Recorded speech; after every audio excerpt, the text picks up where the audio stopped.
Hi, I'm Abbie and I am 32 years old, and in 2019 I had a spinal stroke which affected me from C4 downwards.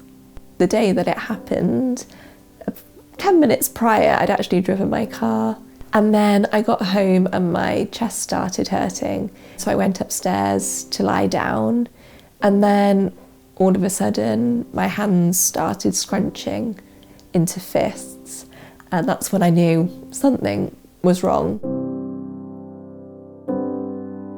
So I actually used my nose to use my phone because I couldn't use my hands at this point. I finally got hold of my brother, and from there the ambulance was called.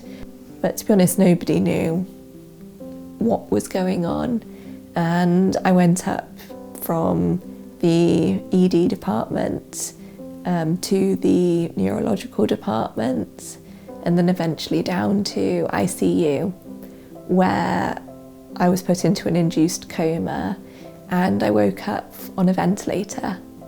I was there for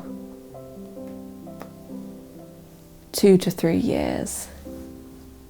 Yeah, and there was a lot of challenges there due to there not being very much awareness of the needs of somebody with spinal cord injury. Despite it being a neurological centre, there were a lot of challenges that I had to overcome, and that's when I got in contact with the SIA.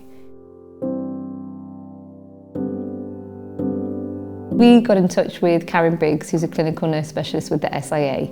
She spoke to us about Abbie and explained that she needed to desperately come home with a complex care package that was bespoke to her needs. Abbie was such a determined, positive individual. You could grasp that from speaking with her on the phone. She had goals, she had aspirations, she wanted to get back to work, but she was currently stuck in a rehabilitation unit, so we needed to get her out.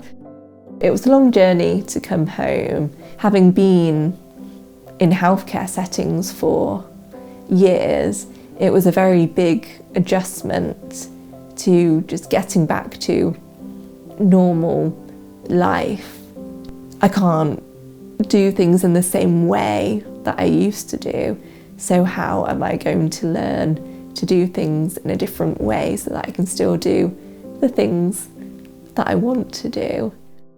I learned that she quickly returned back to work, which I couldn't believe. I could not believe how quickly she went back to work. But she's so determined, and she's so kind of open-minded and willing and committed to kind of make things happen.